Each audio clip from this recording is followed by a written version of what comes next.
It's dangerous for INFJs to talk about our weaknesses. We like to fix things, so when we talk about things that we're not good at, we immediately start thinking about how to fix them. Do our weaknesses really need to be fixed? Is that something we should focus on and obsess about? Working on our weaknesses can be a healthy and important part of self-improvement, but it's not something that should consume us or take up all our energy. There are some things that are just not our strong points. It's perfectly okay to accept those parts of yourself without feeling a need to alter them. With that being said, let's talk about INFJ weaknesses.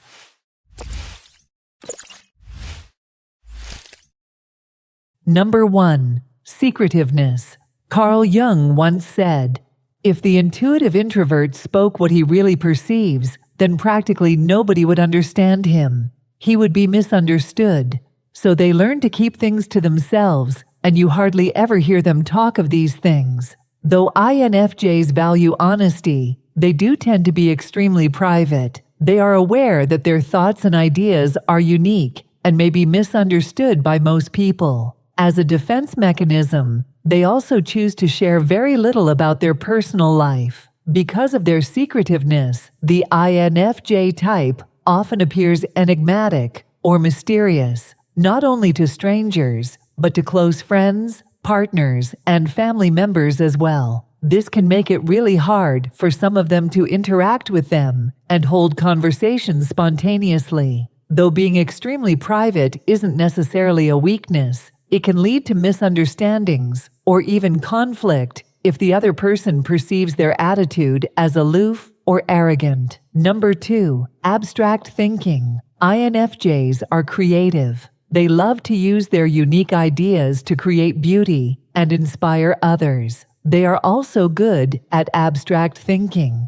understanding, or developing concepts that are not directly related to the physical world, which is essential in many disciplines, including philosophy and mathematics. Unfortunately, their abstract thinking can sometimes go too far. When the INFJ's introverted intuition becomes too detached from the outer world, it can generate ideas that are too abstract, too subjective, or simply irrational. It can also make them lose perspective. At times, the INFJ type will start obsessing over tiny, trivial details and completely miss the bigger picture, thus making poor evaluations and decisions. Excessive abstract thinking can make them live in their own world and lose touch with reality. Number 3. Low energy. INFJs have very good empathy, which is why they make good psychologists and counselors. While this is undoubtedly a positive trait,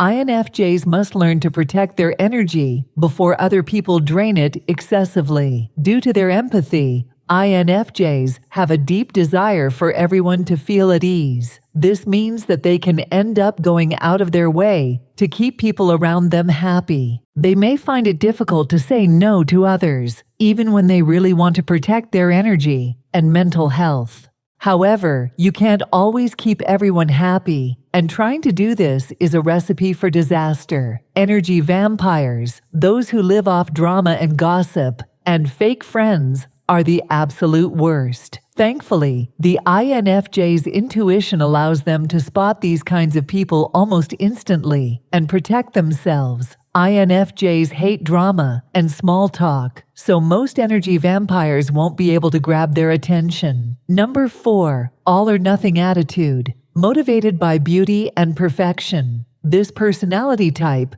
takes their goals and dreams very seriously. But when they go too far and push themselves too hard, their all-or-nothing thinking makes them sacrifice everything else, including their own health. Because of this, INFJs are particularly prone to burnout. When they are working on a project, they may end up obsessing over it and forget about all other areas of their life, health, relationships, and social interactions. This may be fine if it lasts for a week or so, but once it becomes a long-term thing, it can turn into self-destructive behavior. It's important that INFJs particularly those inclined toward perfectionism and a strong work ethic, become aware of their limits and take care of their own physical, mental, and spiritual health, regardless of what they are working on or how passionate they are about a particular project. Number 5. Perfectionism.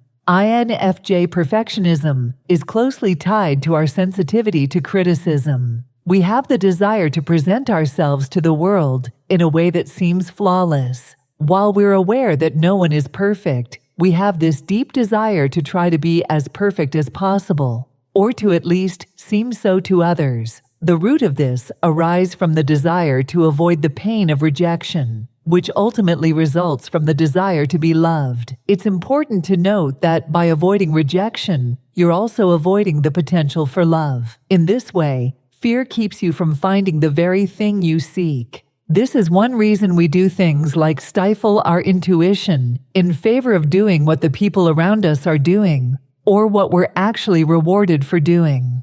Since we want to fit in and be accepted, we would rather do what others consider acceptable. This is also a reason we can become master procrastinators, never starting that book or business because there's always more work or research to be done, and we don't want to put out anything subpar. The absolute reality about life is, you usually have to start before you're ready. You have to start before you have all the answers, and before you've done all the research. Some research is definitely good, and you should always be on the lookout for the answers you seek. But if you're doing so much research that you never actually get started, also called analysis paralysis, you end up just wasting time. And you also end up letting your life be run by fear. Number 6. Door slam. Most INFJs hate arguing and conflict more than anything else, and will do anything they can to avoid it. Typically, when they reach the point where they can't tolerate someone anymore, they won't spend time trying to change them. They'll just cut them out of their life without saying anything. Interestingly enough, the INFJ type isn't afraid to do the same with their partners, close friends, and family members. This is commonly referred to as the INFJ's door slam, and it can be quite shocking for those who don't understand their personality. While some door slams are caused by conflict, and the INFJ burns bridges to avoid the negative energy that comes from arguing and shouting. However, in some cases, it happens simply because the INFJ needs to isolate, recharge, and disappear for a while. It has nothing to do with the other person. But regardless of the reason, it can definitely hurt those who love them. Door slam are sudden, cold, and harsh, not something you would expect from a gentle, caring type. Number 7. Stubbornness. This is partly caused by their all-or-nothing thinking, as well as their passionate idealism. When INFJs believe in something and have strong feelings about it, they're unstoppable. Sometimes in a good way, sometimes in a bad way. Though they are definitely open-minded and value other people's thoughts and feelings, it can be very hard to convince them or persuade them. As a judging type, they tend to reject things they have no control over and that aren't 100% aligned to their own values. At their best, the INFJs are determined and willing to do whatever it takes to achieve their goals. At their worst, they are inflexible, and if you're trying to change their mind, good luck with that. Number 8. Look to others. INFJs can sometimes forget to take into account their own values and desires when making decisions.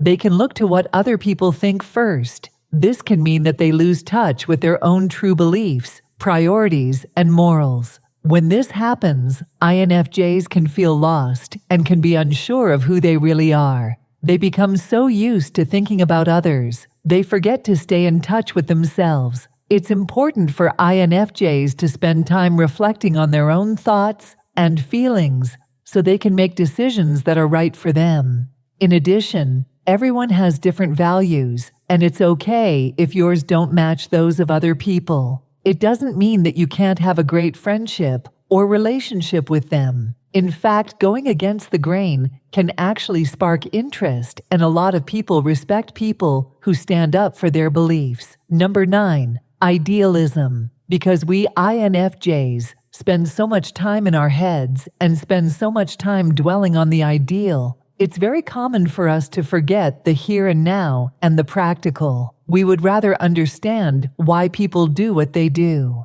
Things like making money, managing time, accounting, and financial planning are usually not on the list of INFJ priorities. But when it really comes down to it, no matter how much we INFJs may try to deny it, money matters. We INFJs will probably always prefer to think about deep, lofty subjects like the meaning of life and the mysteries of the universe. But paying attention to the practical is what will allow us to pursue our passions with minimal stress. In the end, whenever someone decides to focus on self-improvement, they have to take into account their weaknesses and figure out how they can improve them. Just remember, there will never be a time when you don't have any weaknesses. All you can do is strive to do the best you can and make sure you acknowledge and celebrate your strengths, too.